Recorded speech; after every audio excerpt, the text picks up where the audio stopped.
loaded. Truth on my blade, every line's exploded. You swing your words, I counter with precision. Battle of reason, this is my mission. Raise your fist, let them know. No. Raise your voice, let it blow. Woo! We clash our swords of reason. Cut through like no retreat. Yeah. No fear, no chain, no treason. Woo! We clash our swords of reason. We clash our swords of reason. Cut through like... Welcome everybody to Swords of Reason right here on the Speakeasy Show, Mondays, Tuesdays, and Wednesdays. This is where logic meets passion. Today's debate prompt is red pill manosphere causes more harm than good for men. And now let's meet today's debaters.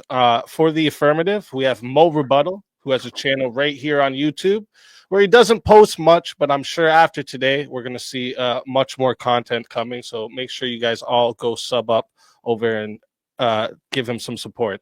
All right. And for the negative, we have Marte Reyes, a ex-IFBB professional bodybuilder with also a channel here on YouTube where he focuses on politics, social issues, and his relationship with God. And since, Mo, you are for the affirmative, you will be going first for opening statements. So whenever you are ready, go ahead. I will start the timer up with your voice. And thank you both for being here. First off, thank you, Easy and crew, for putting this debate together. Really appreciate it. And thank you, Marte, for showing up. I look forward to this discussion. But let's get into it. If you spend any amount of time looking into the red pill / manosphere, you'll find endless debates about what it is, what it isn't, and what it's for. Many arguments against it, especially from feminist and lower C Christians, rely on a straw man version of the argument. That's not my goal tonight. I'm going to steel man the red pill / manosphere best I can, because if you're going to challenge a worldview, you shouldn't beat up the weakest version of it. And I intend to show that even the strongest version of the red pill / manosphere is still deeply lacking, and ultimately harmful for men, and in turn, society.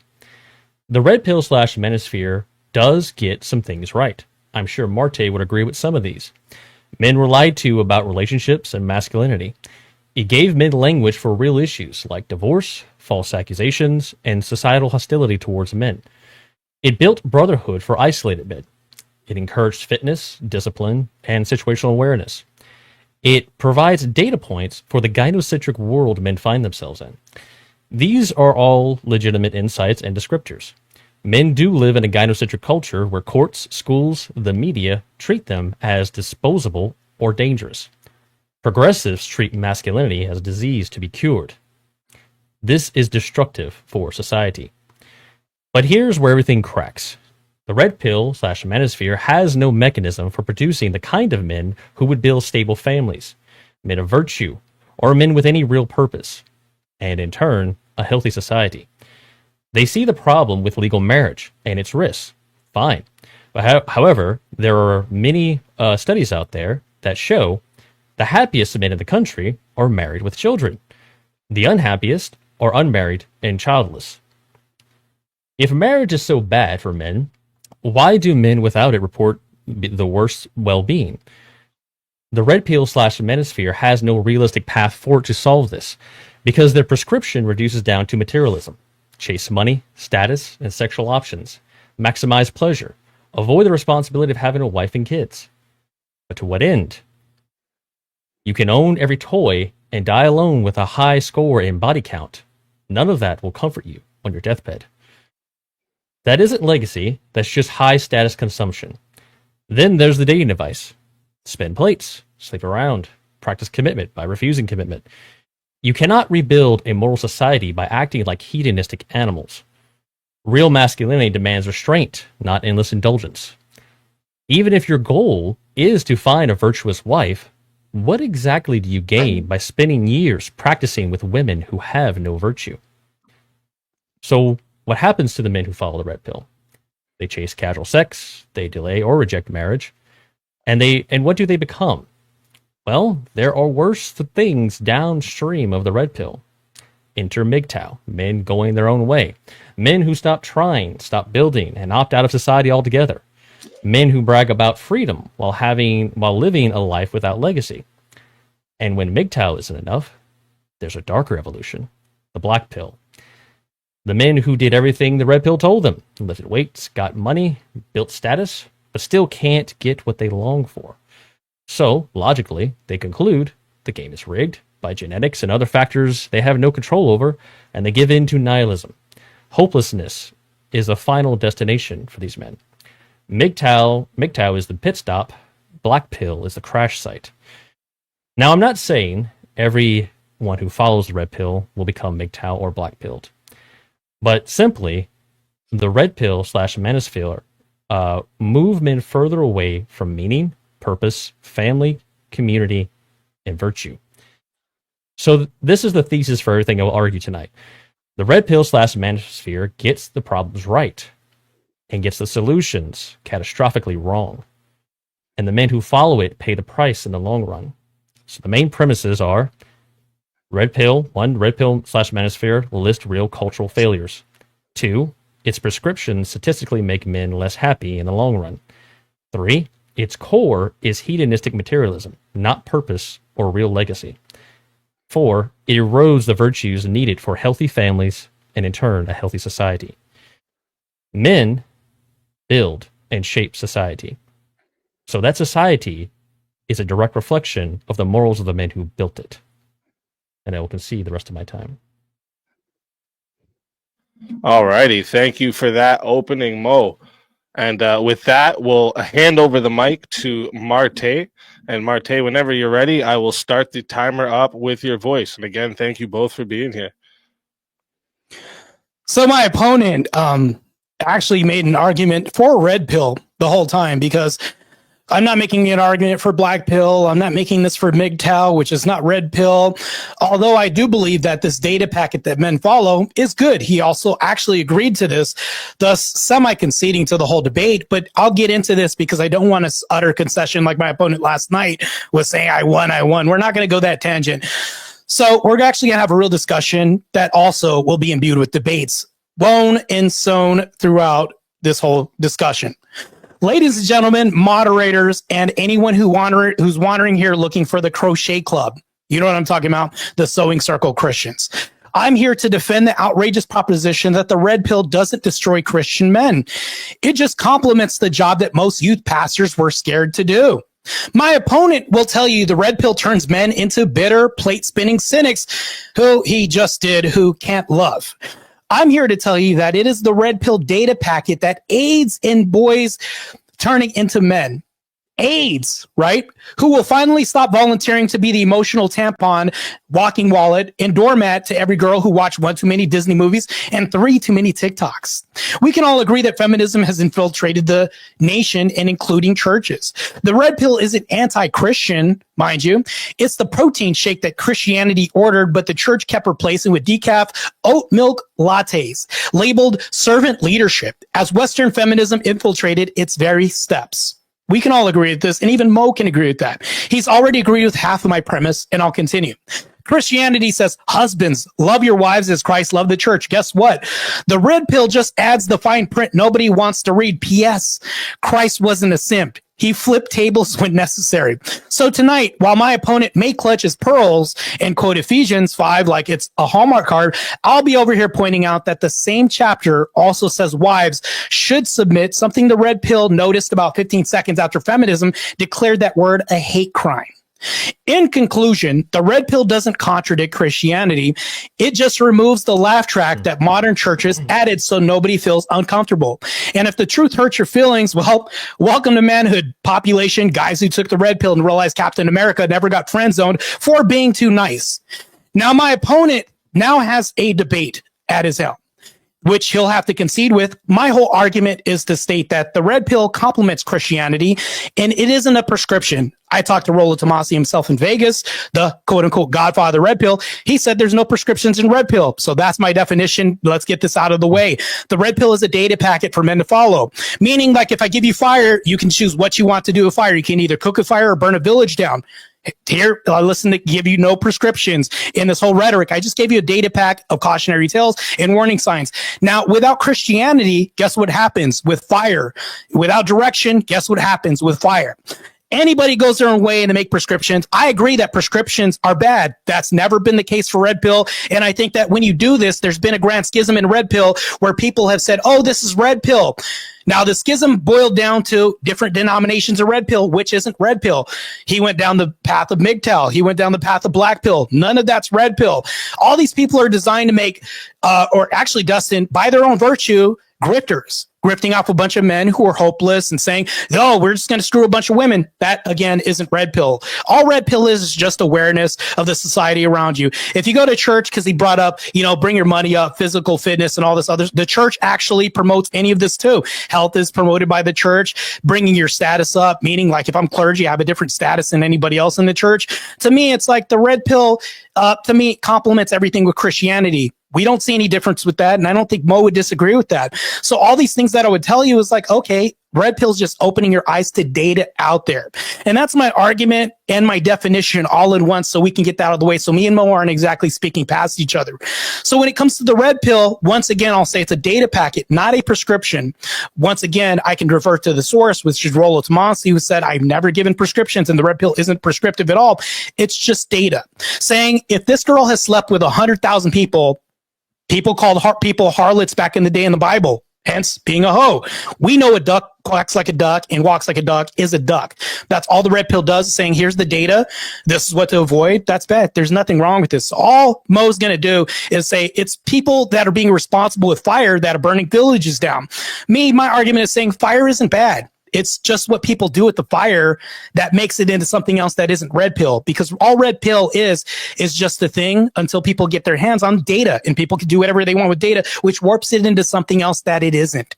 So anyways, that's my argument. And I'm anxious to get into this debate. All right. Thank you, Marte, for that opening statement.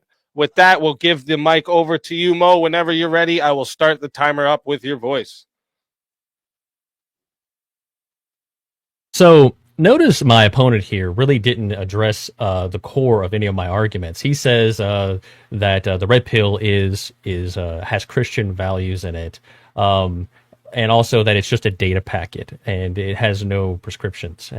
But let's go back to I can potentially concede the whole debate because I agree with some of the scriptures. If you have a doctor looking at a patient, he has a fever, and one person says, I'm going to hit him in the head with a baseball bat, and the other guy says, well, I'm just going to give him Tylenol. Clearly, one of them is the right path forward. Now, let's talk about the red pill data packet not actually giving any prescriptions. It does have prescriptions. What happens a lot when you make statements is a lot of times there are hidden moral axioms within those statements. So he mentioned Rollo. I'm glad he did. I pulled a few different a list of things from Rollo's books, podcast, and etc.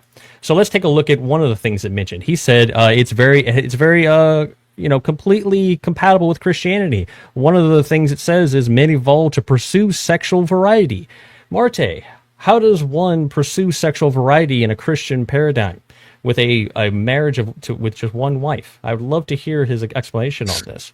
Going into the moral axioms, another thing that's listed is here, desire cannot be negotiated. Women are aroused by behavioral cues, not logic alone. So the men must be the source of confidence. Hidden moral axiom here, confidence is good. Men should be confident. Another one, frame is core to the male success.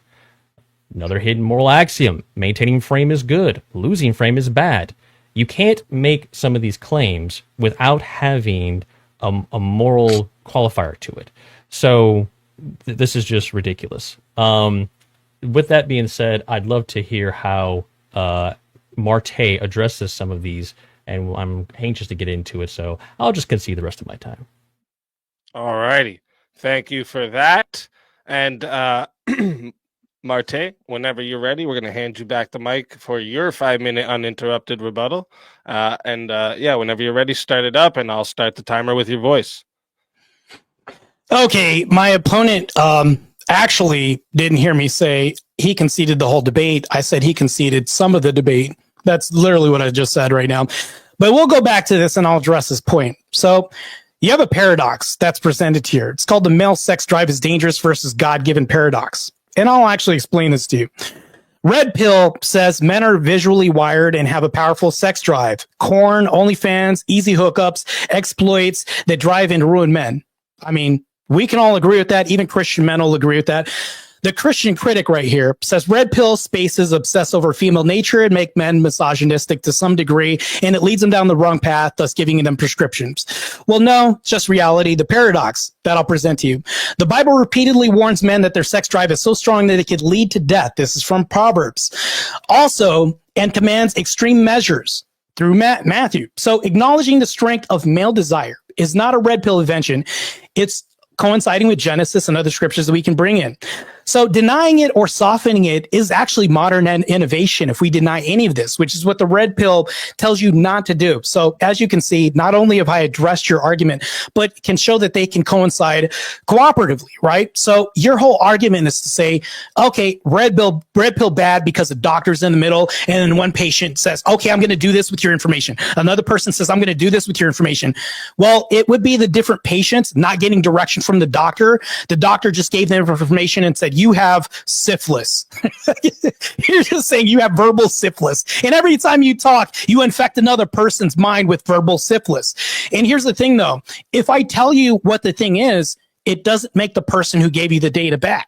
All it does is make them faulty at probably not solving the rhetoric, which also they never said that we're going to solve the problem by telling you what to do, which red pill doesn't get prescriptors on. If I talk to anybody else and I say, listen, man, your wife has been on backpages.com for a very long time, bro. It just wake up, listen to this. I know she says she changed her ways, but listen, she broke the Guinness Book of World Record, and it's been 500 bodies. And this was just like 2 years ago, so it's like, if I tell somebody this and I say this was recent, hey, just be careful, bro, because this is a pattern and we're pattern recognition machines. And if I warn you about this, how am I bad? Because this is just data that I'm giving you. I'm not telling you what to do with this information, which is a data packet. I'm just telling you, hey, this is a pattern that I see. You can do whatever you want with this. You can take this. Matter of fact, if I was a Christian that was told this, now I can have more discernment when I make these decisions. All of this is just a social paradigm for us to get data, information. And I think that when I give you information, which is like the fire example I gave you, you can either decide to cook for this, which you can cook poisonous meals for your family, and then say cooking is bad, which I can elaborate that cooking can also be good. Or you can say, I'm going to burn down a village, which can be good because this is the enemy that's going to grape and, off our children. And it's like, I just saved everybody's life because I just burned down a whole village. So here's the thing, though. What people do with the information isn't a prescription that the red pill offers. All it is just a data packet. What people do with this is their own devices. That's why it complements Christianity well. If you have a patriarchal structure, which the red pill also advises men to go to, that's great. Because if I was to tell somebody, hey, this is the information, use Christianity to follow through with the prescription, how am I bad? Can you answer that? I can see my time. All righty. Thank you for that rebuttal, Marte. And with that, we are going to move it over into the hour of open floor for the debaters to cross-examine each other. But just real quick, another quick reminder for the chat. Again, if you got a question, we got the live Q&A. You should see it in the chat there. Just click on the Q&A, send a question in there. But if you want to make sure it's prioritized, because we only have a 30-minute window after the debate for Q&A, send it via Super Chat, Cash App, PayPal. And also, it helps us keep bringing you these debates, okay? We also have more debates coming up. And if you are interested in debating, make sure you get into the Discord. All right. And then send me a message and just let me know that you're interested in debating. And I will set you up. We will get you lined up for one. And yeah. So with that, thank you both for being here tonight. Again, yeah, you will find I actually still have to add both of them to the description. So you will find both of them in the description. I'm going to do that right now when I open up the floor for the hour. So make sure you go sub up to both the debaters, show them support for coming out and giving you a show.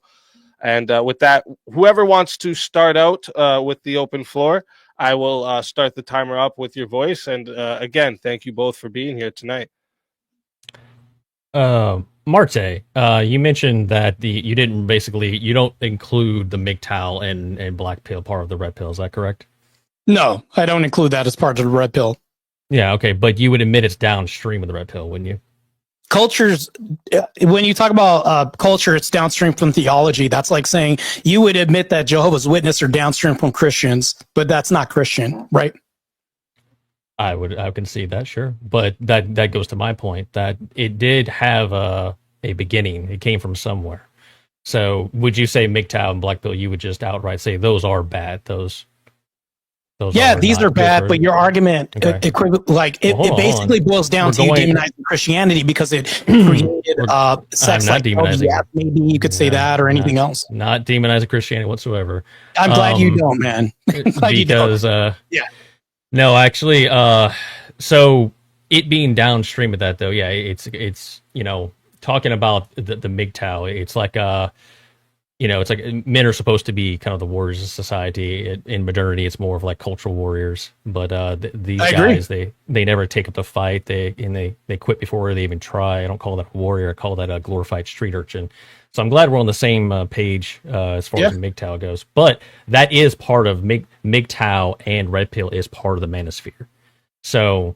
It is downstream of the Jehovah's Witness are downstream from Christians, and then LDS is downstream from Christians. So it's like now you're still reconcile. You have to reconcile that, where it's like if a thing is good, and we could say as a matter of fact, we could say a thing is good, right? Let's just say that the red pill is good, like Christianity is good. You would then say that Jim Jones and his offshoot in the Jonestown, thing that happened with drinking the Kool-Aid literally would say, well, that was caused by Christianity because it was an offshoot. Well, we can't. Well, no, the opposite. Then, can we? The opposite is true. You would have to admit Jehovah's Witnesses and Jim Jones is good. No, I would never admit that that's good. Well, because based on your own logic, you would have to, because you're saying just because it's downstream, then you're saying that it's not good, right? No, that's not what I'm saying. So if you take something like fire, and you wouldn't inherently say fire is good or bad, right? Of course. Right. So it's the people who take this information, who take the fire, the thing that is neither good nor bad, they do with it what they will. You will recognize that there will be grifters in the church, grifters in the streets, grifters saying, you know what, I'm here to save you, lady, and take you off the street. The billionaire red pill guy that says, hey, I'm red pill Mo. I'm going to take her off the streets and save her. I don't want to marry her or do any of this other stuff. I'm just going to prescriptively take this person under my lens and say, you know what, I'm going to give her this lifestyle with the free agent lifestyle and everything else.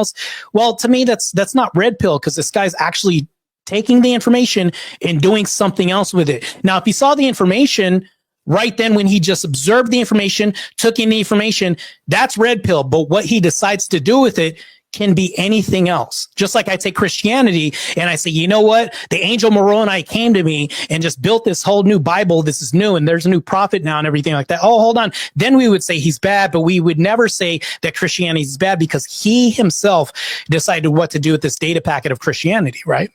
So was the red pill divinely inspired by God? No, I would never. Well, here's the thing, though. I'll even tell you this. So you're so actually how can we compare the two? How can we even compare the two in the same, like use them logically? I'll even tell you this. Christianity itself is a giant red pill about human depravity, death, judgment, and hell. Yet no Christian says don't tell young men about sin and wrath. It'll make them more depressed. Can you reckon? We're talking about the red pill right now, though. We're not talking about no, you actually talked about Christianity. You said, "How is this not something that's you brought up Christian? Right? Yeah, I brought that up, but you originally brought up Christianity to make the comparison. I'm just saying that one is divinely inspired, right. So it's kind of a false equivalence. Can't really compare the two. But hold on. Christianity itself is a giant red pill. Would you agree with that? I wouldn't necessarily classify as that, because that's giving the red pill way too much credit.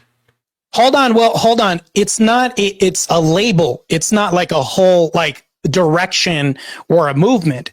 It's just information. It's just a label saying the red pill. And I'll tell you what this is. The Matrix came out, and let's say Neo had his eyes open, and he's never had his eye open to the truth before. What I'm saying, though, when I say that the Christianity is a giant red pill, is it a giant eye-opening event for men out here? Sure, but we're not talking about Christianity. We're talking about the red pill. Right, but this is what I'm talking about. So when I say red pilling, I would tell you, okay, Mo got red pilled, or let's say somebody else. I'll even use the moderator, just cudgel him like I did the last time. So it'll Speakeasy got red pilled throughout his divorce that happened through some imaginary person that never existed. Because I have to pay respects to Miss Speakeasy, by the way, too. This is all imaginary, by the way. And this happened, right? He got red pilled. You'd probably say this. Would a Christian be bad for saying this? What would you take from that information? If I told you that, how would you interpret that? Well, you're using red pill terminology in a different context. So that's the context I'm using. That's the context that red pill is used. Is it no, not? that's not the context. When I crack open a red pill book, am I gonna learn about intersexual dynamics in relationships, or am I gonna learn about random factoids about bugs or something? I'm gonna learn about the intersexual relationship with dynamics with men and women. Am I not? Yes, you're gonna learn about this, and that's just data. Now, what you talked about is like these are the dynamics. Do you think that everything, when it comes to these dynamics and how female nature works, which actually scripture speaks about and all this other stuff, Samson, Delilah, Eve, these actions just led to the downfall of men. So it's like when the red pill talks about female nature, how would this be not divinely inspired or even an offshoot of the information? Are you asking me if wait, clarify your question. You're asking me if it's divinely inspired? For you. So if I was to say, I'm going to red pill Mo about Samson and Delilah and say, you need to watch out because if a woman tells you what she is the first time, you better believe her. Because if she says, hey, can you tell me the secrets to losing your power, Mo, in debate? Because I don't know, you just keep destroying these people left and right in debates. Tell me what your power is. And you keep denying this person, and I'm not going to tell you, I'm just going to misguide you and all this other stuff. But then you finally, in a drunken stupor, tell us when your power. And then Mo turns into First Amender's brother in the next debate and gets destroyed. It's like you're going to be like, okay, well, Marte was trying to red pill me and make me aware of this situation, but do you understand that this is just complementary to the Christian when we talk about the lens that we look through the world? And that's what I'm saying. So let me make this more concise, even more. When I talk about red pilling, I'm just talking about awareness of data, awareness of information. That's it. And the Bible's done this. Christians, we do this to each other. You've even told me I'm going to red pill you on like the microphone and tell you how to get your audio system better. And I was like, oh shit, he red pilled me on this. I need to learn because I'm a bumbling idiot when it comes to tech. So. Okay, but you're making up these scenarios to try to like justify something that I'm not even arguing against, right? So let's take it back to the red pill and what it actually states. In one of my rebuttals, I was talking about hidden moral axioms inside statements. So one of the things, and this is straight from Rollo's his blogs and his books and podcasts, you say it doesn't have oughts, doesn't have these should statements. But one is, desire cannot be negotiated. Women are aroused by behavioral cues. Men must be the source of confidence. The hidden moral axiom there is confidence is good. Men should be confident. So I'm not convinced that, sure, you can say some of these are just descriptors in themselves, but not all of them. And quite a few of them do have hidden moral axioms. How do you account for that? So here's the thing, though. So even if I was to just interlace these two things, they're complementary, and I can show you how. So we're talking about our Christian, our belief system that we have. It's full of warnings about adulterous women's, and people nagging. I'd rather be in the desert than probably the roof of a quarreling wife. You would then say, well, hold on, this guy's speaking red pill to me. And it's like, it's full of warnings. And all this is, if observing, Mo, female fallenness, it is inherently harmful. Then the Holy Spirit who inspired scripture harmed every man who ever read it. So to me, this doesn't really make sense, because it's like, if I was to tell you that female nature is bad, I'm probably telling you an ought, according to you, by your statement. Because if I'm telling you, what you allow is what will continue with women, and you don't leave bad properly, would be a moral qualifier, moral value judgment. So yeah, you're sneaking in a moral value judgment in your statement. Yeah, that would be. But all this is. Do you understand that this is data? If we understand what female nature is, I'm not telling you what you can say it's do. data, but you still haven't continued with what I gave you. I actually am contending with this because no, you went on this, a bit of a TED talk there. I'm not looking for a TED talk. I'm looking for a spine. So can you please answer the question? you got a spine. So I'll even answer it again. I don't want to repeat myself again, so I'll kind of reframe it a little bit for your appetite in debate. So we're going to go ahead and go this route. So, okay. All right. The red pill will tell you that we are pattern recognition machines. And would you agree with this? You'd probably say, yes, we are. Christianity would say we are pattern recognition machines.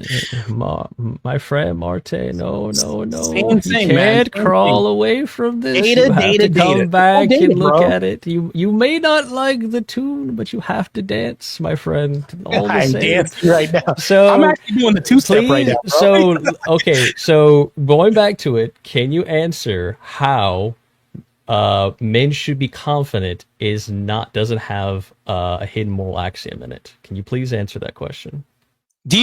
So if I'm confident, there could be confidence in good stuff or bad stuff. If we're talking about those are moral claims. Confident, those are ought statements. Hold on, it's a very slippery slope that we're going down. So I can be confident in doing sin, and I can be confident in doing good. Right? That's neither good or bad. I don't think confidence is either good or bad. I think it's a means to an end. That's not what I'm asking. Your claim is that it's only a data set, and I'm saying that in these data set statements, there are moral axioms and should statements hidden in there. Men must be the source of confidence. What does that mean to you? Yeah, it's. I think that, okay, so I'll even concede that part. Right, which actually supports Christianity. Men should be confident as headship, right? Christianity supports headship. It supports a patriarchal structure. And I think confidence builds all that. So I think to some degree, you are definitely right about that. But I don't think that really counters anything that I have as far as the red pill being bad. Well, I think I didn't say it wasn't a claim. It wasn't a claim that it's inherently bad. It's just going against the claim that it's only descriptor statements when they have moral axioms snuck into these statements. But you do understand. You do understand that if I tell you that confidence is good, I'm not telling you that you should be confident. I'm just saying that it's good. Now, I can also make the other referendum and say confidence is bad, right? You shouldn't be confidently strolling. Well, the statement is men should be the source of confidence, straight from Rollo. So his content. So if he's formulating this, he can also make the opposite argument and saying you shouldn't confidently walk into a marriage being ignorant. So I think that this can also be done. I don't think that was the context of the statement. I think that's reaching the good bit. It's not. The knife's cutting both ways, Mo. It really does. It really isn't. I'm just my only point in this was that your claim was, okay, you just have a data set, but I've proven that even if I drill down to these data sets, there are hidden moral axioms inside. Some of them. That's actually not a hidden moral axiom, and I can explain why it's not. So if I tell you confidence, which is neither inherently good or bad, you decide what you want to do with this. Right? You can confidently stroll into a bank, like I said in my example, and off everybody else and take the money, or you can confidently be the patriarchal structure of their family and be a great husband, as our moderator here, doing that by example. So I would think that confidence, it just depends on what you do with this, which I'm not telling you how to be confident or what to be confident in. It's just saying that confidence is good in this arena. When it comes to the data set of the intersexual dynamics that the red pill covers, do you think Rollo was talking about robbing banks or dating women? So if he's saying that if you're dating women, confidence is good, people can listen to this information and say, okay, I should be confident, right? That's the person taking their own action of what to do with said confidence. They can say, you know what? He said confidence is good walking into a relationship. I'm going to refuse and say, nah, it's not good because I've used confidence robbing a bank before and it ended up bad for me. It's like saying I've had fire introduced to me before and I burnt myself and that's why I have 3rd-degree scars. I'm not going to take this. So it's the behest of people what to do with this data once again. So what about this other one? Men must pursue purpose first. Mission first, women second. Hidden moral axiom there would be having a mission is morally superior. Prioritizing women over a mission is wrong. This is literally a moral hierarchy of values. How is that not the case? There are moral axioms in this, laced into this. I would even concede that, like I did the first time, actually, a little bit, if you're listening. So here's the thing, though. If we are saying that all of this stems from something good and can be good, right? To me, my whole argument isn't saying that the red pill's bad. That's my argument. And if we read the prompt, more harm than good, right? So it actually supports my whole argument of saying, okay, this is good because if we think about Christ and God and everything else that we should be beholden to, I think that this is good. But here's the thing, though. If you look at any data, even data will tell you this data is more optimal than other data. But people are going to assume this, right? It's depending on what they want to do with this information and data. Even then, if it's just plain data in numbers and digits. So would you make the claim that, are you saying having the data is awareness and that's good? Yeah, I think awareness is good. Awareness is good? I think it's good. Yeah. Okay. Are you sure about that statement? Yeah, I think awareness is definitely good. I don't think, well, it depends on what visibility is good. Awareness means something like progress, conversation, value. So basically you're saying we're talking about it, therefore it's good. So when it comes to awareness, it depends on what the awareness is. I'm not making an overarching assumption as to what the awareness is. Mind you, I'll even go to your argument that even supports your claim. Here I am being benevolent here. Awareness of eating from the tree of knowledge, right? That was bad awareness. Now, what the red pill gives you is they give you awareness as to what to do with this. Like I said, I can look at this awareness and say, okay, this is definitely bad, but you still have to explain to me how this is bad, how getting information on female nature would be bad, or any of this would be bad. I can explain how it can be bad and how it is bad. So you already admitted that, you already admitted that, necessarily awareness isn't good, because then if you sidestep this, but basically if you were to make that claim, then you would have to say, okay, well, terrorism raises awareness, that must be good. That's obviously nonsense. So in order to qualify if something is good or bad from bringing awareness to it, we have to measure the harm and the results that come from it. Would you agree with that? Well, I mean, in the red pill community, I think with data, you're going to have data that you're going to be confident in. You're going to want to look at the stats. You're going to want to look at outcomes. Hence, matter of fact, I'll bring up my debate from last night. If you look at 9% divorce rates in the Christian, I would say orthodoxy, where, people are more benevolent, stay in marriages, a patriarchal structure, I would say that that's a red pill data point for everybody else to follow, and they subscribe to this. So you can even see the directional analysis after looking at this. People would say, okay, for the red pill community, which I did, I'd say, here's a direction where we have successful marriages. I just red pilled a bunch of people in the audience. So I don't think that that's bad. I think that in me, I'm not even telling them what to do. I'm just saying there's only a 9% divorce rate in here where this is successful, and I'm showing that this is practical in society. I'm not telling them what to do. I'm just saying this is the information. Do with it what you will. Okay, but even going back to just being a date, let's just say, for the sake of this example, it is just this data packet, right? But even if you have just a data packet, there's something that's going to come from that. There's something that otherwise, why give it? There's some inherent value of showing this thing, right? So men can take it into consideration. If going back to my example, if I crack open a red pill book, I'm not going to find random, factoids about bugs and stuff, right? There's a reason why it centers around dating environment and men and how they navigate it. So men are going to take this and they're going to do something with it. They're going to turn an is into an ought. Would you agree? And I love that you brought this up. So here's the thing that I was saying in my opening statement. Red pill is complementary with Christianity, and I'll give you a quick example. I'm not going to be too long on this subject because I don't want to bore the audience. Some of it is. I would agree. So here's the thing, though. If I was to tell my Orthodox priest and I was to say, hey, this dating market is crazy out here, what's your advice for me? Granted, he hasn't been on the dating market in probably years, right? Knowing that there's extreme filters out there, there are women that are trying to get free dates and free dinners and all this other stuff. He's going to be like, you know what? Just use your discernment and, just know that you have to trust Christ and all this. I would agree with that, actually. And I think that there's a hierarchy. When we talk about a hierarchy of needs, there's Christianity. Red pill is down here somewhere. I'm going to say that. But the whole argument isn't the hierarchy of which order or whatever. It's just saying that it harms more men than helps men. My argument is saying that it helps men because what the red pill would do is it would fill in the gaps, because I think that there are a lot of priests out there that would say, well, damn, I don't know what the dating market is like, but good luck. You need to use discernment and use everything that we taught you. What the red pill does is it fills in these gaps and say, bro, that's AI right there. This is not good because this is a new way they're gaming men. I don't think that people would be caught up to this. And the red pill is just a data packet of catching people up to complement Christianity. It helps out a lot.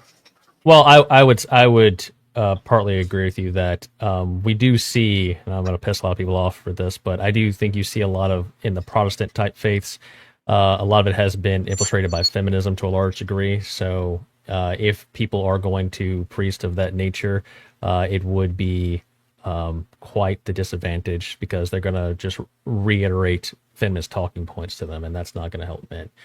But I think when you look at traditional Christianity, and especially men in the church who are of good moral fiber and exude masculine traits, they would be more someone you could look to for guidance on these types of situations. But going real quick, speakeasy, you're not hearing a lot of static on my end, or hail or rain or anything? Sounds like a storm. No, I'm kidding. No. Yeah, I was having one. I couldn't even hear you talk a little bit, but it's background noise. So I heard half of what you said, Mo, just to tell you. Oh, I just to restate it. Yeah. Basically, I was saying that in a lot of Protestant type faiths, you do see it infiltrated by feminism. So if they were going to a priest of that nature, they would definitely get a lot of the feminist talking points that would put men on a worse path. But if you look at more traditional Christianity and go to the older men of those Christianity, you would get more reliable information, men who exude virtue and real masculinity. That would be a better source. And once again, I'm not saying that red pill is wrong. I'm saying that the results of men taking that data packet and running with it, and we've seen this over and over again. This is where things like spinning plates come from. This is where sexual variety comes from. All these different things, you can't deny that these things came from the red pill, even if the red pill claims to just be a data packet. So here's the thing, though. In my opening, I talked about how it isn't about spinning plates or cynics or being bitter as men. So here's the thing, though. When you say things like, the I would say more traditional churches are more caught up to date on certain things. No, I would say that that would actually be the opposite to some degree, because we don't conform to the world, right? We don't do that at all. We're an unchanging standard, matter of fact. Not only this, but because of this, some people can kind of be behind the times when it comes to sleuthy feminism weaving its way in certain segments of like the digital realm, right? So if we think about this, it's hold on, you're contradicting yourself and a priest a little is going to tell me, hey, she's doing this, and this is one thing that she's doing that's a new thing that just came out. Red pill's just caught up data that the church would actually support if you brought it to the church. You're contradicting yourself a little bit though there, because you're I'd saying love to hear your church isn't necessarily caught up to date. The church has been caught up to date ever since it was established in the first century. You even quoted scriptures that clearly paint the what the current market is and how the states of men and women are with men in their I guess their increased sex drive and women in their state and what they should be. So. I would argue that maybe they don't have all the language, but a lot of the pieces are there. So the problem with with modernity is we're going to get into a sticky situation where it's like, that's what I mean. Two things can be true. And that's the same for what I was just saying right now. So if we're talking about red pill, something that's existed since the dawn of time, which is like awareness of Samson, Delilah, Eve, and all this other stuff, these warning cautionary tales that we've been told the whole time, what you're talking about is we're making a distinction in language, right? And that's all we're talking about is like this distinction. Now, I think that it's important and imperative men to understand that these things can wear different costumes now. Whereas like it's the same thing. Just understand that when I say not caught up to date, I'm talking about caught up to date as far as like the disguises in the sleuth and treachery that happens nowadays on the digital spectrum or even in the dating market as far as like people planning certain things and the way that women move nowadays may be different. It's the same in some semblances because I'll even agree with you on that because two things can be true. Like I said, now women are using a new device as far as like digital spectrum, AI, filters, everything else. Matter of fact, Marquisha could be Marquand. You don't even know this until you find out that your brother cued you in to say that, oh, gay, this guy's got a donger. And it's like, hey, I would have never know this unless my boy red pilled me because you could see the mirror reflection in the AI or whatever. Maybe he's astute and knows this where my priest would have been like, yo, just watch out for it, bro. Like they're both right. So I don't think I've heard an argument for why red pill wrong. Okay, well, let me ask you this. Harms man, my bad. Yeah. Yeah, let me ask you this. If you have, let's say, a group of 1,000 men, and you have another group of another 1,000 men, and the first group engages in casual sex and, just plate spinning, whatever you want to call it, which group do you think is going to have more babies? The group doesn't. So my argument, because you're making this dichotomy, my argument is that red pill complements Christianity because it doesn't. It can't be prescription. This isn't about this. I'm just asking a simple question: which one would have more babies? Okay, reword your question again. Sorry about that. You have one group, 1,000 men that engage in casual sex. Another group that doesn't. Clearly, the first group's going to have more babies, just out of the rationality. Correct? The group that engages in casual sex is obviously going to have more babies. Yeah, exactly. Obviously. Okay. So when you have that situation, we can look at data referencing U.S. government sources that 90% of homelessness is from single mother homes. This Department of Health and Human Services and Bureau of Census, it's worth noting that it's 32 times the average rate of children with two-parent homes. It's also worth noting that when this data set was collected, two-parent homes in this historical database refers to children living with both parents, which at that time was overwhelmingly married heterosexual couples. So we know that fatherless homes is a direct, one of the largest contributors to homelessness. But it gets worse than that. When you look at homeless people in general, their unaliving rates are astronomical. They're up to 10 times higher than the general population. On top of that, men die by unaliving 3 to 4 times the rate of women. So if men follow the strategy of sexual variety and all these other things that are descriptive, how is that going to reduce the number of children born to single mothers? So I noticed what you just did there was really sneaky. You said follow the variety of descriptors. You inserted a prescriptor in a descriptor. So if we just leave it as a descriptor, you're not going to have a prescriptor. So let's separate the two and create the distinction right now. Well, hold on. So, do people who subscribe to the red pill not spin plates? So if people take a data packet and they say, I'm going to decide to spin plates when the data packet didn't tell them that's what you should do. Yeah, people do this. To measure harm, we have to look at the outcome, do we not? Marxism had a lot of things it recognized as being wrong, but its answers was catastrophic.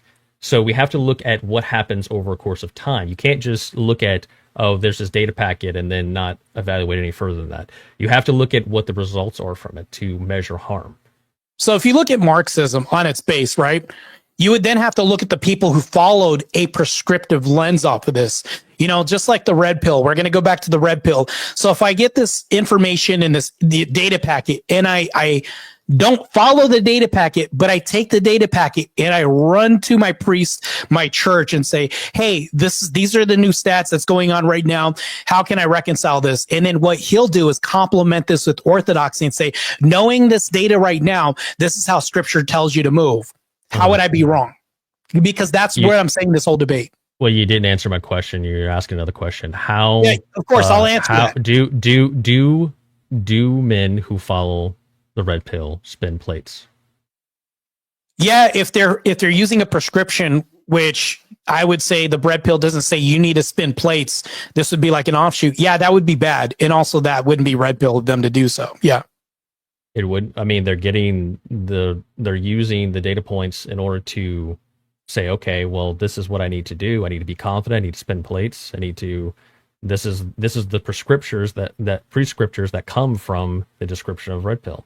No, You can't so you can't separate those two. You can, because you if can you just separate have the like, if you have just the data point, if the data point didn't exist, then these tactics wouldn't exist. The red pill has always existed. Like I said, Christianity is one big red pill.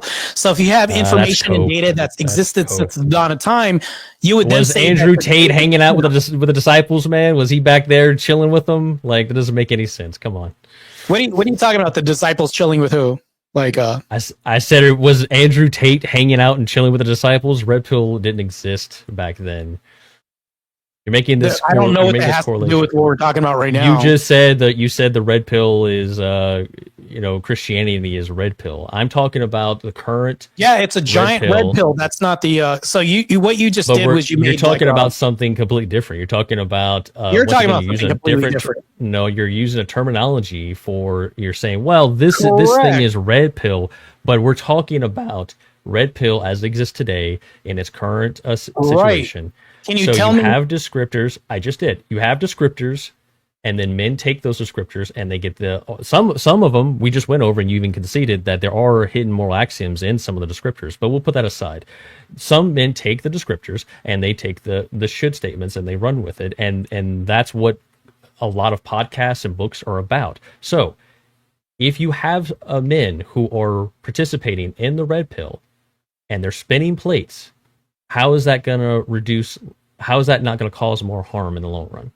So this is the whole gun argument that you're making right now. A gun is neither good nor bad. If I take a gun and I have to make a decision with this, there are gun books everywhere. It'll tell you how to use it, how to aim, how to be better at taking this gun and then using it in certain situations. Now, what the person does with this determines whether or not they're prosecuted to the fullest extent of the law or not, or whether or not they can save lives or take lives from this gun that they use. And that's the same argument that you're making. Your argument would be concise, saying that, hey, we should just outlaw guns and just say 2A because this is bad, because some people make bad decisions with this gun that we're taking. So if you take this data packet, because some people decide to, add a prescription on there that isn't involved in these stats of saying that the divorce rate is super high. Let's go with that hypothetical. Let's go with the hypothetical. Let's say you have a group of gun enthusiasts, and they have a bunch of descriptors, and they get together, and they're all, chummy, they got their brotherhood,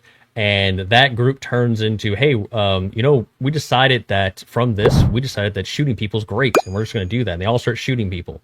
Would you say that group is, that's bad? I mean, you would link it to that group, right? So when you add the human element to it, it changes things distinctly. It's like taking weed. Weed is a natural product. We're talking about the human element. We're talking about men. We're talking about men. They're human, aren't they?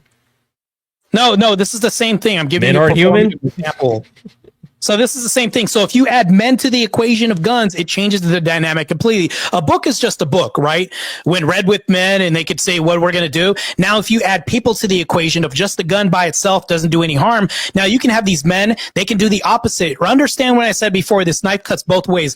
If this said group can then decide to be a group for justice, and they all pass the state board and put on badges, then this would be the argument the other way. All this is pointing to the gun as just we should let the group of people who decide to shoot people, we should just say, oh, well, that's not their fault. Their group isn't at fault, just because they're tenets and things. They're just listing descriptors. It just so happens that all of these men in this group start shooting people. I'm sure it's completely unrelated. Just like, all the red pills guys are spinning plates and we have a massive group. And here's a massive group in the nation. We have DEA agents. We have Homeland Security, very familiar with law enforcement. I was in there. Massive group with guns. You would never demonize them for using their power that they have with this gun that they have. And you would never say, we need to take this off the table because the hypothetical abusing this gun that they have, which would be the opposite of the law, right? Can you answer my question, though? Does, as a whole, the red pill community, do they subscribe to these these tenets of spinning plates and sexual marketplace, do they not partake in those things? Are you talking about a bunch of degenerate men as a nation that may not subscribe to like Orthodox Christianity and stuff like that, that take information to misuse it? Yeah, that can happen. I would agree. Yeah. I would say it does happen. Does it not? Yeah, this can happen when people take information. Can or does? Yeah. Can or does? Yeah, it can happen, and it does happen. Yeah, when they misuse the information. Yeah. Okay. But okay, hold great. on. Here's the other side of the argument. Would you also agree that people take this information and actually use it for good? And does it complement Christianity?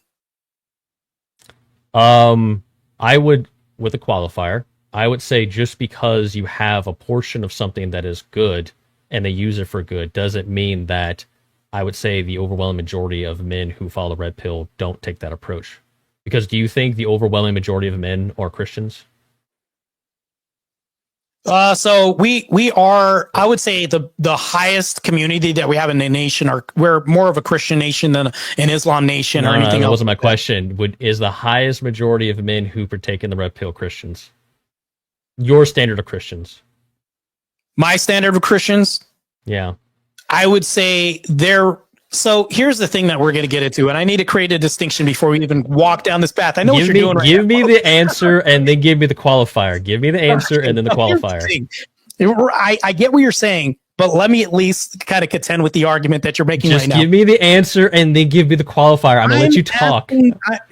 I'm going to answer this concisely, right? Yeah, I'm going to be very concise about this debate. So here's the thing, though. When it comes to red pill, I think that you're going to have what you're saying, and I'll agree with you. A lot of people are mostly going to abuse this that aren't Christian, that are going to take this information and use this. However, I would argue that the other side that are Christians, maybe the few people that do use this and add Christianity, are going to be amazing husbands, good fathers, good boyfriends, and fiancés and things like this, and produce a flourishing society with that. Okay, so we established that the majority of them are not. All we've said is that two things can be true. That's all you said now. And that does not do anything to reduce the state of fatherless homes. So I don't see how you get around this. This clearly is going to lead to more fatherless homes, more plate spinning, more degenerate actions. This is ultimately bad for men. You would agree that men shape society, right?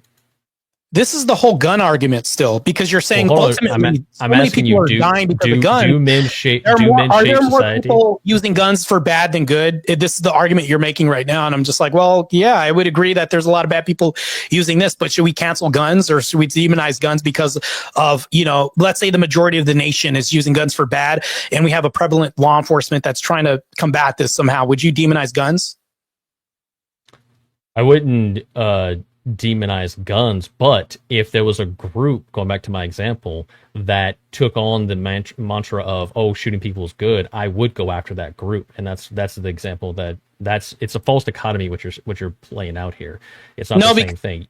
I'm saying that this knife cuts both ways, because on the other spectrum, no, I've already said that. I've already granted in this hypothetical that you could have a state of descriptors that are good, but if we already admitted that overwhelming majority of men who are using it for degenerate ways, and they're not Christians to your standards. So overwhelmingly, it's going to cause more harm than good in the long run. Well, hold on. So this is also not a good argument, and I can tell you why. We would say that Christianity in the West has been demonized, infiltrated by feminism, and misused by everybody else. This data packet, which is a biblical standard that we have, traditions, and all this, right? Sacraments have been left to the wayside. People no longer practice any of that. Would now all of a sudden, we have Jehovah's Witness. But hold on real quick. We have all of this, and people are taking this and manipulate it and making it their own sects and things like this. Would you say that Christianity's bad because of all these decisions people decided to have with the schism that happened? Because the schism happened in the red pill as well, too.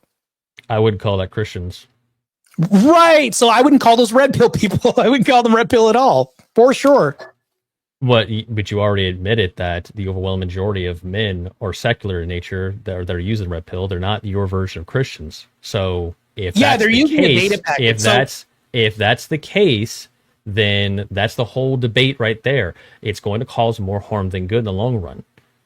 No, I wouldn't. I don't have to prove that. Oh, just because a small fraction of the red pill is good because Christians of your standard use it correctly. I only have to prove that the overwhelming majority of men, which you already admitted, will use it for degenerate ways, and in the long run, it will cause more harm than good. And we just proved that. And you just you haven't even proved that. And I can tell you why you haven't proven that. Let me go ahead and demonstrate. Okay, so let's go back to the question. Are the overwhelming majority of men who subscribe to the red pill and use degenerate, are the overwhelming majority of men who use the red pill, are they your version of Christians? Let's go back to that question. So, okay, if everybody uses the red pill and adds no prescription onto the red pill and just uses it as a descriptive, do you think that this is bad? No, don't ask me a question with another question. Don't answer a question with another question, Marta. Come. Okay, I won't ask you a question. I'll answer it. So if the majority of people have a data packet of information, I don't think that that's going to harm people. What's going to harm people is something that's not the red pill. This would be selfish desire, lack of discipline, and everything else that they have in lack of development, which the church also provides. So my prescription is saying absent Christianity, I think society in general, even absent the red pill, is bad.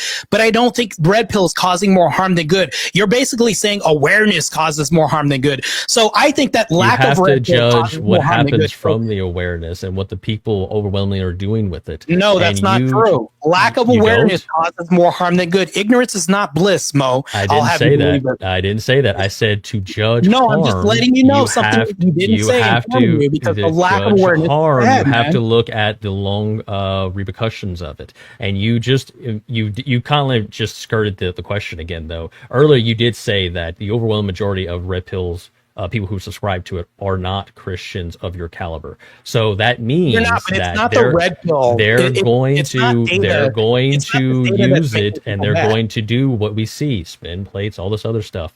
So that is causing harm. We just showed it with data and homelessness. False. I can demonstrate. That's false. Okay, so the majority of men who use the red pill are your version of Christians then.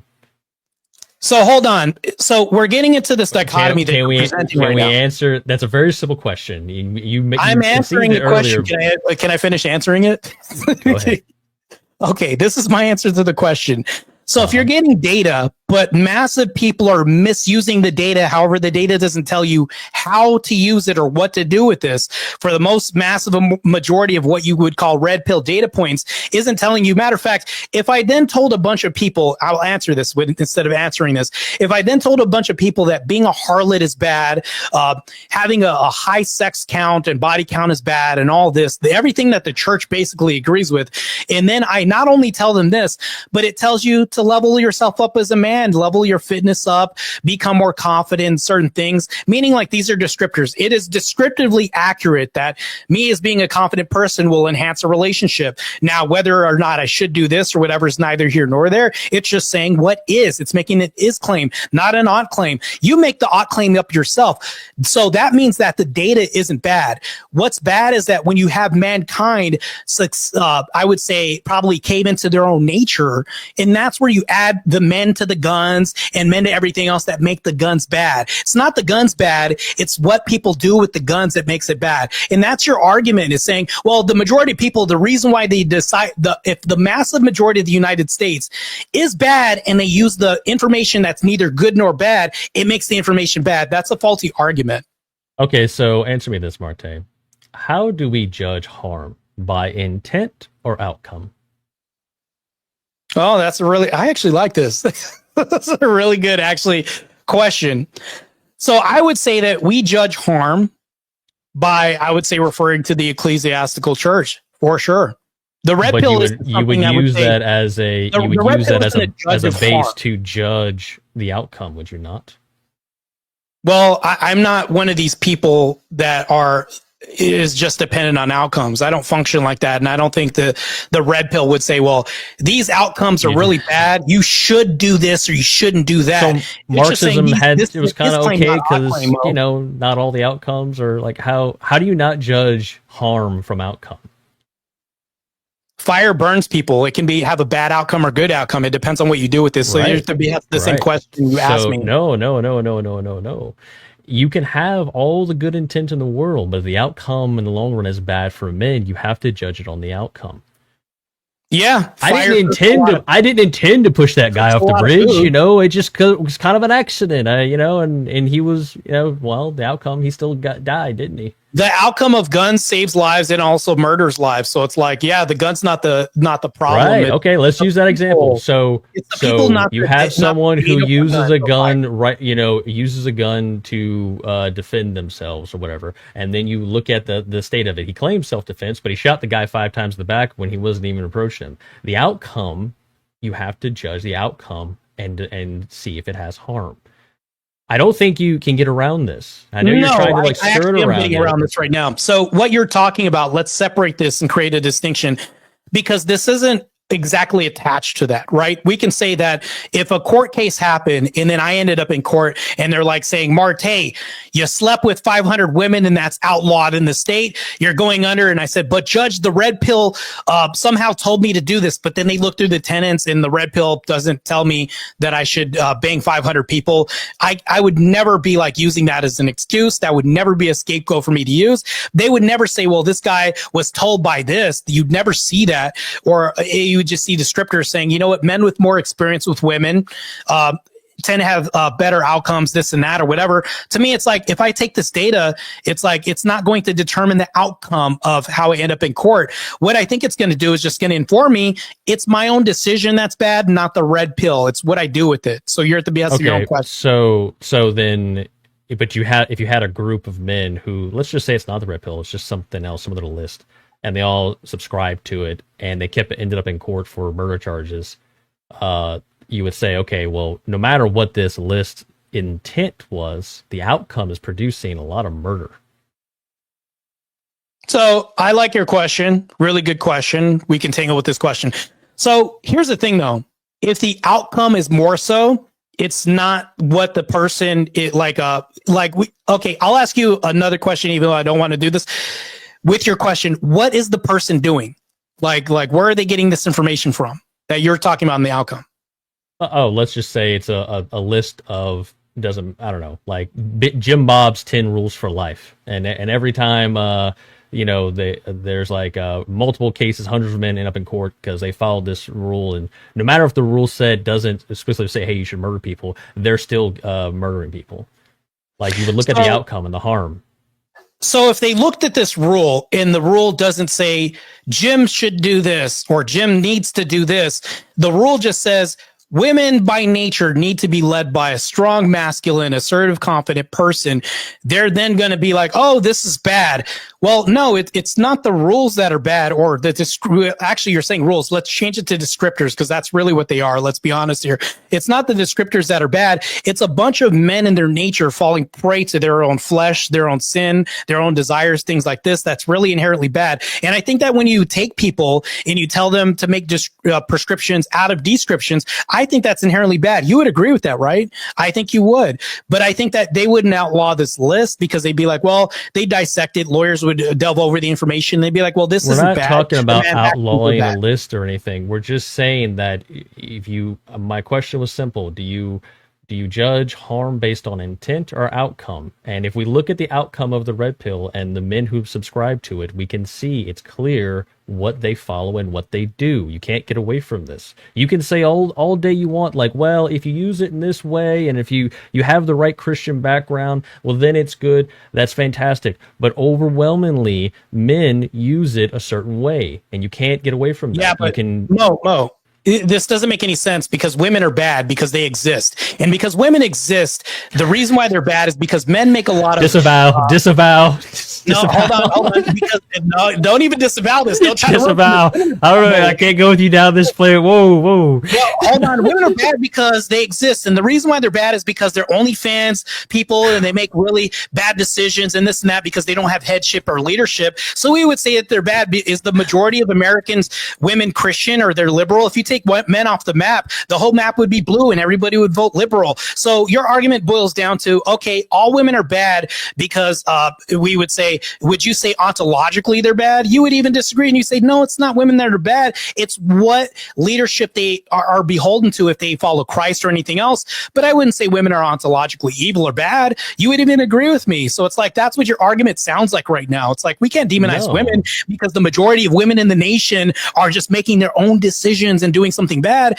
You know, it's like, it's just a really faulty argument. I mean, you went on this extra, I don't know where you're going with this, talking about, you know, women and ontologically. My argument is very simple, at least right? angle with that at least? Like, I don't even know where to begin with that because it's not related to what we're talking about. My argument isn't about any of that. It's very simple. I don't think they're bad, right? You can't judge, you have to judge the outcome, not the intent. That's what my point is. The outcome of women, they're having the most ABs in the nation, deleting babies. They're voting liberal. The whole nation would turn blue. So that's a massive outcome that's happening right now. Women are doing this. Actually, it's the majority. Women bad, right? No, really feminism bad. Oh, they're not bad. Feminism bad. Oh, wait, hold on. But the majority of them are feminists, right? That means women bad, right? I never said men were bad. What are you talking about? No, feminists bad, right? Women bad, right? I know, but you're making the correlation here. I never claimed that men were bad. I'm not saying men, I'm saying women bad. I know, but that would be the inverse of what you're saying. Like, I'm not making the claim that I'm saying that overwhelmingly the men who follow the red pill, you can't deny this. I don't know why you're trying to skirt the issue. They do follow a certain rule set that says they should be, you know, high status, they should be confident, they should spin plates, all this other stuff. You shouldn't get tied down to in a marriage, or at least delay it. Can I ask you a question? Let's nip this in the bud right now. Do you believe that people without direction will fall prey to their own desires and self-destruct? I would say yes, but it depends on the direction you're giving them. Because if you give them bad direction, then it'd be a worse outcome. Right. Bad direction, right? Now, if I tell you data or information and I say, hey, this is, what the percentage of outcomes that happen with hypergamy with women, right? And I tell you that this is an outcome that happens. Am I responsible for what you do with this information? And does it make it bad? Wait, rephrase that question again. Sorry. If I tell you that the majority of women in this nation are hypergamous in nature, end up deleting babies in mass, and that way, and I'm saying that that's what is happening, but I'm not giving you an ought, and I'm saying that you need to be confident when you walk in here and not ignorant. Is that bad? Would that make men bad? If I just, those three things that I just gave you, would that make what I just gave you inherently bad? The data set itself is, I would say, no, that's not inherently bad. But you would also have to look at the outcome of what men do with it. But hold on, so see what you did? You just tied this to this. So that way you could say that, okay, Christianity bad because Jehovah's Witness, LDS, it's all the same thing. Women bad. This is what Mo's saying right now. Women bad. Are Jehovah's Witnesses Trinitarian? Or Jehovah's Witnesses Trinitarian? I would say that they're not even, Christians. The answer is no. The answer is no. They're not Trinitarian. So no, but what do they identify as? But they don't even Christians. They identify as Christians, right? The core tenets of Christianity. Right, but they still identify as Christians, even though they're not. Can you agree to that they identify as Christians? You're proving my point. No. Actually, this proves my point. No, you're proving my point because my whole point is what people do with the data set. So yeah, you could say Jehovah's Witnesses is bad. Yeah, they would say that, well, if it's bad, it came from Christianity, so that's how we ended up here. That's the same argument you're making. It's like saying it didn't come from Christianity. It's like saying red pill endorses MGTOW, red pill endorses black pill, which Jehovah's Witnesses didn't come from Trinitarian Christians, so that's not even a good example. Right, but you'll never see Christianity endorse non-Trinitarian churches, but the non-Trinitarian churches would say we're endorsed by them and we identify as such. Would you not agree with that? Wait, say that again? You would say what now? So the Trinitarian churches would say we don't endorse Jehovah's Witness or LDS, but LDS would say no, we're Christian. We're endorsed by all Christianity here. We're Christians. We identify as such. Would you not agree with that? Yeah, I mean, sure, you could. Yeah, that's fine. I don't understand. Okay, so therefore you have like black pill, big tau, and things like that. They would easily identify and say, "Oh, I'm red pill Jason, and I'm red pill this and that." They're not red pill, meaning like we don't follow we don't look at a descriptive packet and then use this to complement Christianity or anything else. Let me just ask you a real quick question because we're winding down on time right now. Let's just hit the nail on the head and just get this over with. Peel the Band-Aid off. Would you agree with me that Christians who took this data and went to their spiritual father and said, "This is the data that I've received. Is there any way that we can reconcile this and make this work for the greater good?" And the pastor says, "You know what? Now that I have this new information, this is what scripture's telling you to do with that information." Would that be bad? Once again, you're very precise, small sample size. No, that would not be bad, but that's not what I'm arguing. Right. So I'm arguing that these data sets and data packets are just a gun. And what you're saying is that the majority of Americans are using this gun for evil. And I would actually agree to some extent by saying this, but it's not the gun that's causing harm. It's the man's actions that's causing harms in what they do with this, their own personal desire. You're blaming the gun when it's really the man we should be blaming. You're blaming the red pill when really it's the man deciding what to do with the outcome of the information. That's really the blame. No, not at all. Not at all. In my opener, I listed that descriptor-wise, I would say the red pill got it right. But once again, you cannot judge harm over intent.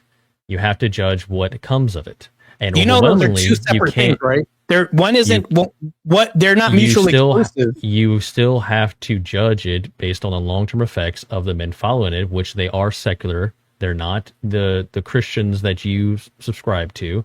So you have to look at that harm and what that's going to cause over time. You can't get away from that. Yeah, guns caused a lot of ilk in the nation, and it's caused a lot of dissension when we come to certain things, but we're not going to demonize guns.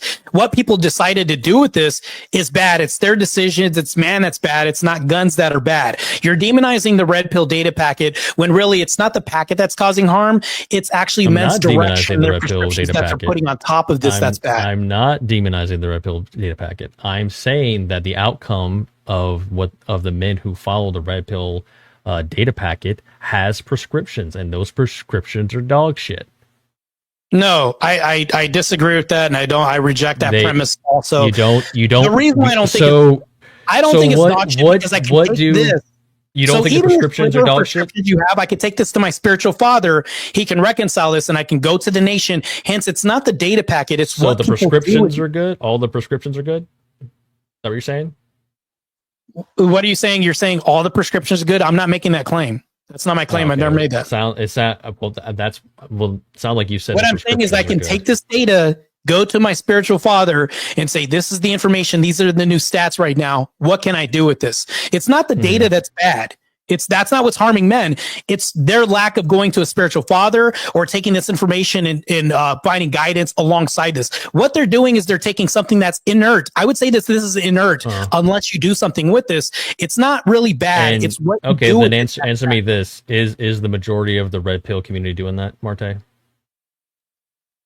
Yeah, let's say that all the red pill community didn't do this, right? Let's just say they didn't do this. And I'll even grant this, right? It still wouldn't be the red pill that's bad. It's just a lot of people adding. You're arguing against something I'm not even saying. You're arguing against something I'm not even saying. The red pill. This is separate. I'm not claiming that the descriptors are inherently bad. I'm saying you have to look at the outcome. Once again, intent versus outcome. No, I also reject that as well too. Because what you're talking, we have to create a distinction. What people do with this can be bad, right? We can say that can be bad, but it doesn't inherently mean thing bad. It doesn't mean information data bad. It doesn't. That's not what causes a thing bad. You would have to, so you'll agree with me on this. Would you agree that sin is inherently all of us being born into this in this world? Would you agree with that? I would say sin is inherent, yes. Right. Sin is inherent. So it's like if most men are inherent with sin, that would be a very problematic thing, regardless of what information and data we have, because that can lead us astray more than a red pill data packet of like what is.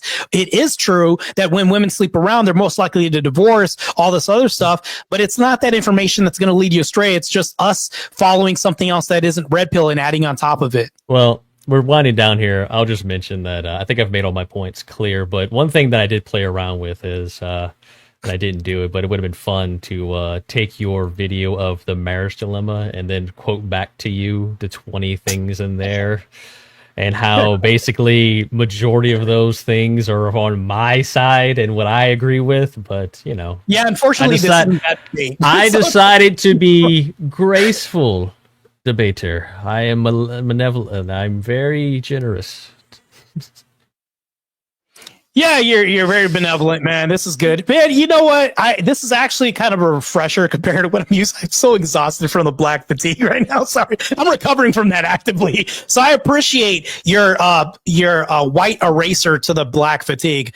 I don't know if I can even say that right. I probably pissed a lot of people off right now. Black card revoked indefinitely. No, I enjoyed this. This was great. I enjoyed it. Yeah, that's good. It was fun.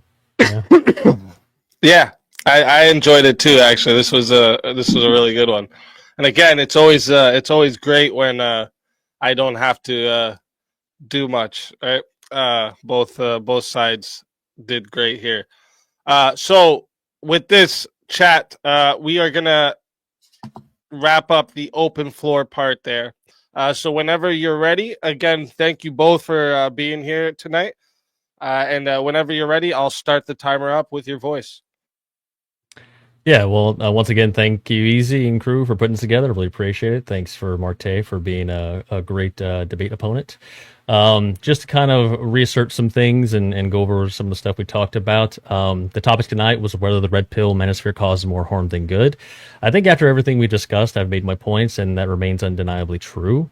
We talked about the homelessness issues. We talked about, men just being degenerate and spinning plates, not really actually settling down and building a society worth inheriting.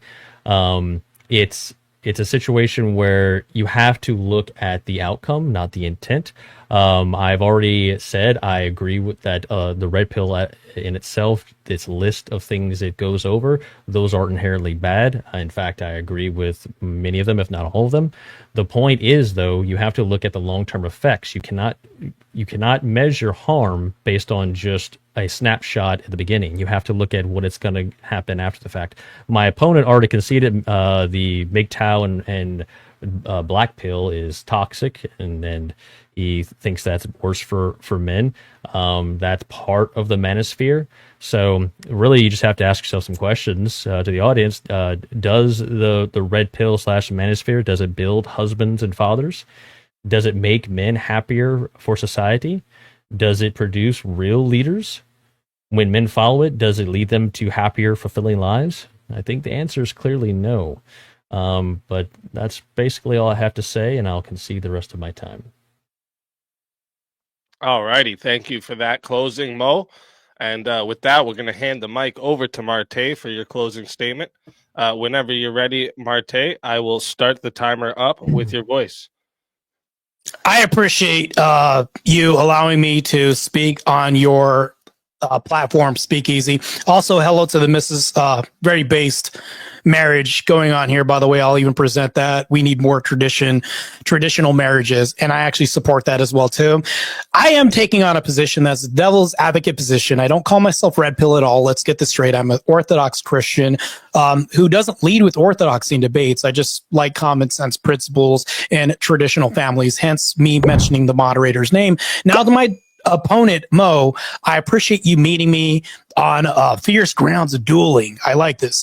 I think that this was a really good debate. I think this was also informative discussion for both of our parts. I think that we may have learned something from one another. Now let's get to the debate and my response as a rebuttal, pun intended.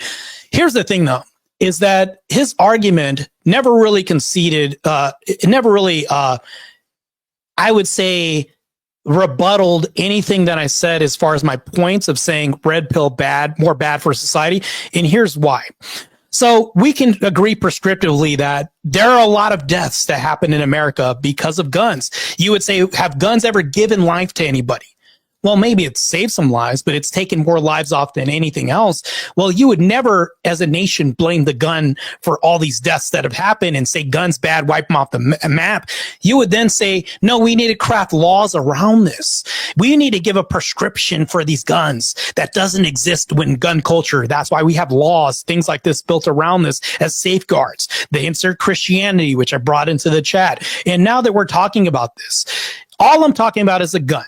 And his argument boils down to this.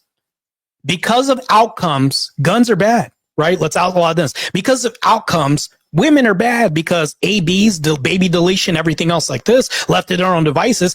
We can go on a plethora of examples of how thing bad. Well, really, if we boil down to this, we wouldn't delete women off the face of the earth. We wouldn't delete guns off the face of the earth because we realize that there's a purpose in a descriptive claim that we can use. We observe that a gun can do two things. It can either be good or bad. We can look at a woman, despite what Eve did or Delilah did to Samson or anything else, that can be either good or bad. It's the leadership with this information. It's your decision-making ability. I'm able to create a distinction and separate the two. Now, I can have a data packet of information. I wouldn't even look at the results of this information. Now, what this information is an accumulation of results. What you do with this is up to you. Now, you could take this and go to Christians. You could take this and do anything else you want, but you would never blame this thing for outcomes. You would just say this thing is bad, is not bad. It's just inert. But once activated, whatever activates this is actually bad. Meaning your intention, which you separate from one to the other. Now, your intention added on to this is what makes it good or bad, just like the gun. I could pick up a gun, save a life, or kill a life. I can take fire, cook food for a village, or burn down a village. I could take a woman, she could AB all my babies at Planned Parenthood, or she can build a patriarchal structure in a family and accommodate this in a communal setting. So this is what I'm saying. If you start blaming the outcomes, you then make the thing bad, which it's not inherently bad. It's what people do with this under the guise of leadership. And that's what I think is bad. There's no leadership in this country. And that's why I'm making it, I would actually promote Christianity. And actually Mo would too. He would promote this. When added onto this, it's good. But actually, when you talk about data, I don't think the data is good nor bad. And I don't think that's causing people harm.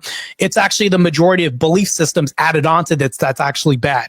Hence the whole gun argument, the whole female all bad thing, which he didn't want to dive into, which understandably so. I don't want to piss off his missus either. So it's like, I'm just the 40-year-old virgin in the middle, just talking about this ranting. So by the way, I appreciate you guys having this debate with me.